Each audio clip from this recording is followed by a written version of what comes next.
সোয়াবিনের কোপ্তা কারি বানাবো, তার জন্য সোয়াবিন আগে একটু ভাপিয়ে নিয়েছি আমি। এই যে ভাপিয়ে তারপরে জল চিপড়িয়ে সোয়াবিনটাকে আমি একটা মিক্সার জারে নিয়ে নিয়েছি, পেস্ট করব। এই দেখো, এই যে এবার চিপড়িয়ে আমি একটা মিক্সার জারে নিয়ে নেব, নিয়ে পেস্ট করতে হবে এটাকে। আর আলু কেটেছি ডুমো ডুমো করে, আলু কেটে রেখে দিয়েছি। আর এদিকে একটা পেস্ট করব, আদা রসুন পেঁয়াজ টমেটো, দুটো শুকনো লঙ্কা, গোটা জিরে আর গোটা গরম মশলা দিয়ে একটা মিহি পেস্ট বেটে রাখবো। আর এদিকে সোয়াবিনটাকে আমি চিপড়িয়ে জারে নিয়ে নিচ্ছি। যা এই সোয়াবিন চিপড়ি কিন্তু আমি আর এর মধ্যে কোনো জল দেবো না, জল কিন্তু না দিয়ে এটা পেস্ট করব, না হলে কিন্তু জল জলে হয়ে যাবে। ভালো করে হাত দিয়ে একদম চিপড়িয়ে নিয়ে নিয়েছি, এর মধ্যে একটু সামান্য নুন দিয়ে নিয়েছি। এই যে পেস্ট করার একদম কিন্তু দেখো একটু দানা দানা দানা দানা থাকবে, একদম কিন্তু ঘেটে যায়নি, খুব সুন্দর পেস্ট করে নিয়েছি। এই যে এর মধ্যে আদা একদম গ্রেট করে নিয়েছি, মিহি করে গ্রেট করেছি। আর নুন দেবো আরও সামান্য, একবার দিয়েছি, আর একটু স্লাইড দেবো, একটু লাগবে। আর হলুদ দেবো, জিরে গুঁড়ো ধনে গুঁড়ো, আর 1 চামচ চাল গুঁড়ো, 2 চামচ বেসন দিয়ে ভালো করে এটাকে কষলি কষলি একটা মণ্ড তৈরি করে নেব। আর এর মধ্যে রসুন আর একটু কাঁচা লঙ্কা বাটা আছে, আদা তো আমি আগেই দিয়ে নিয়েছি। এবার এটাকে ভালো করে হাত দিয়ে আমি মেখে নেব। আমি কিন্তু আলু সিদ্ধ করিনি, আলু আমি এর মধ্যে দেব না, আলু এমনি ডুমো ডুমো করে কেটে নিয়েছি, ওটা আলাদা দেবো। এর মধ্যে আমি 1 চামচ চালে গুঁড়া, 2 চামচ যে বেসন দিয়েছি, এতেই ভালো করে মণ্ডটা সুন্দর একটা মণ্ড তৈরি করব। এর মধ্যে আলু দেওয়ার কোনো দরকার নেই। এই দেখো সুন্দর একটা মণ্ড করে নিয়েছি। এবার গোল গোল আকারে যে যেমন খুশি আকার দিতে পারো, আমি গোল গোল শেপে করে নেব।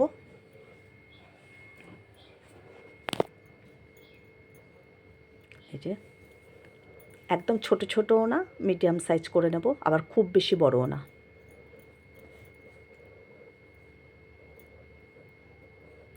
এইভাবে সব গোল্লাগুলো আমি করে নেব, সোয়াবিনের কোপ্তাগুলো সব এইভাবে বানিয়ে নেব। আর ওদের কিন্তু আমি কড়াই বসিয়ে দিয়েছি, বেশ খানিকটা তেল দিয়ে দিয়েছি। এই দেখো সব কোপ্তাগুলো আমার রেডি হয়ে গেছে। এই যে এখানে কিন্তু আমি বেশ খানিকটা তেল দিয়েছি, কতটা বোঝা যাচ্ছে জানি না, বেশি পরিমাণেই তেলটা দিতে হবে। এবার ভালো করে হাই হিটে গরম করে তারপরে গ্যাসটাকে আমি লো করে দিয়েছি। এবার সব বড়াগুলো আমি ভেজে নেব। দেখবে একটা কোপ্তাও কিন্তু ভাঙবে না, খুব সুন্দর হালকা লালচে লালচে করে তুলে ফেলবো।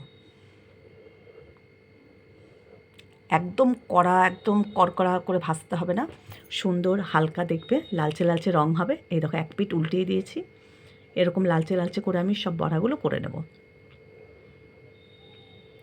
বড়া বললাম, ওই কোপ্তা আর কি, সয়াবিনের কোপ্তা। এভাবে করে খেয়ে দেখবে দারুণ লাগে, শুধু মুখেও এগুলো কিন্তু খাওয়া যায়। এই দেখো এইগুলো তুলে নিয়েছি, কি সুন্দর লাগছে দেখতে, নরম তুলতুলেও হয়েছে। এইভাবে সব কোপ্তাগুলো আমি ভেজে নিচ্ছি। এই যে বাকিগুলো দিয়ে দিয়েছি আমি, 100 গ্রাম সয়াবিন দিয়ে 16টা কোপ্তা হয়েছে আমার। আর এদিকে আলু কেটে নিয়েছি। সোয়াবিনের কোপ্তাগুলো ভাজার সময় কিন্তু অনেকটা তেল ছিল, একদম সোয়াবিন এই কোপ্তা কারি এইভাবে করলে একদম তেল টানে না। ওই তেলের মধ্যে নুন হলুদ দিয়ে আলুটাকে আমি লালচে করে ভেজে নেবো। আমি কিন্তু এখনও সম্বারটা দিইনি, আলুটা হালকা ভাজা হলে ওর মধ্যে আমি সম্বাদ দিয়ে নেব। একটা শুকনো লঙ্কা চিড়ে আর সাদা জিরে দিয়ে দিলাম, আর অল্প কটা কারি পাতা ধুয়ে রেখে দিয়েছি, কারি পাতাটাও এর মধ্যে দেব। একটু ভাজা হয়ে নিক জিরেটা। আলুটা আমি তুলে নিয়ে একটু সাইড করে নিয়েছি কড়াইয়ের মধ্যে। এবার এবার দিয়ে দিলাম আমি কারি পাতাটা।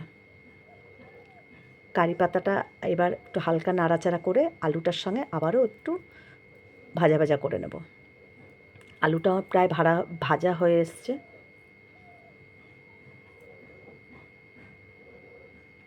এবার ওই যে পেস্ট করে রেখেছি আদা রসুন পেঁয়াজ জিরে লঙ্কা টমেটো, সেই পেস্টটা এর মধ্যে এবার দিয়ে দেবো।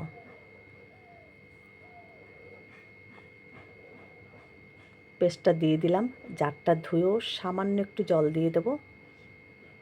এর মধ্যে আমি কিন্তু এখনও নুন আর হলুদ দিইনি।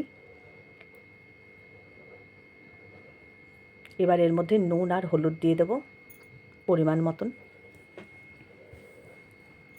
সামান্য জারটা ধুয়ে জল দিয়েছি, আর একটা আবার একটু হলুদ, সামান্য নুন, জিরে, ধনে একটা মানে জল দিয়ে পেস্ট করে রেখেছিলাম আলাদা, ওটা গুঁড়ো ছিল, দিয়ে এবার ভালো করে মশলাটাকে কষিয়ে নেব। সামান্য একটু চিনি দিয়ে দিলাম। এবার মশলাটা যতক্ষণ না ভালো করে কষা হবে ততক্ষণ কিন্তু এটার মধ্যে জল দেওয়া যাবে না। খুব ভালো করে মশলাটাকে এবার কষিয়ে নেব। দেখো মশলা কিন্তু খুব সুন্দর কষা হয়ে গেছে, একদম কষা কমপ্লিট। এইভাবে সোয়াবিনের কোপ্তা করে এইভাবে তরকারি করলে দারুণ লাগে খেতে। আমি কোপ্তাটার মধ্যে একটু আলু ব্যবহার করেছি, কেননা ভাতের সঙ্গে খাবে তো, বললো আলু দিতে। এই দেখো এবার এর মধ্যে অল্প করে, খুব বেশিও জল দেবো না, খুব কমও দেবো না, এমনভাবে জলটা দেবো পরিমাণ মতন যেন কোপ্তাগুলো ডুবে থাকে। এই যে এবার এর মধ্যে আমি জল দিয়ে দেবো।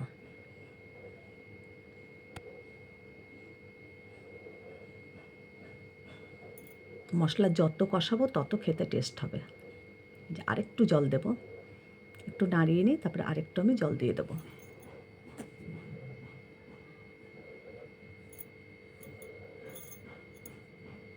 দেখো এই যে আরেকটু জল দিয়ে দিয়েছি, একটু ভালো করে ফুটে উঠলেই, আলুটা তো আগেই ভাজতে ভাজতে সিদ্ধ হয়ে গেছে, আর একটু সিদ্ধ হলেই ঝোলটা টকবক করে ফুটে উঠলে আমি কোপ্তাগুলো এর মধ্যে দিয়ে 2-3 মিনিট ফুটিয়ে তুলে দেবো।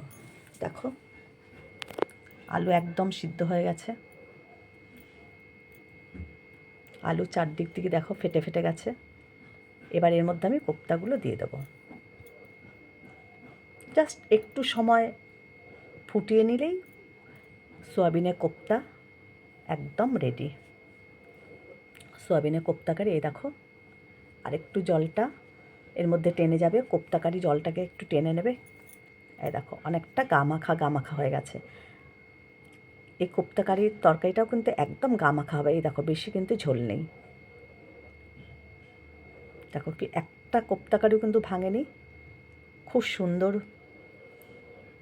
তরকারিটা হয়ে গেছে। তোমাদের যদি ভালো লাগে লাইক করো, কমেন্ট করো, শেয়ার করো, আর ইউটিউব চ্যানেলটাকে সাবস্ক্রাইব করো। এই যে গ্যাস অফ করে দিয়েছি, নামিয়ে নিলাম। এবার দেখো কি সুন্দর মাখা মাখা, একদম গা মাখা সোয়াবিনের কোপ্তা কারি একদম রেডি। দেখো দেখতে কি সুন্দর লাগছে, ওপরে সব তেল ভেসে উঠেছে। এইভাবে সোয়াবিন তোমরা করে খেয়ে দেখবে, দারুণ লাগে খেতে, দারুণ স্বাদের একটা রেসিপি হলো।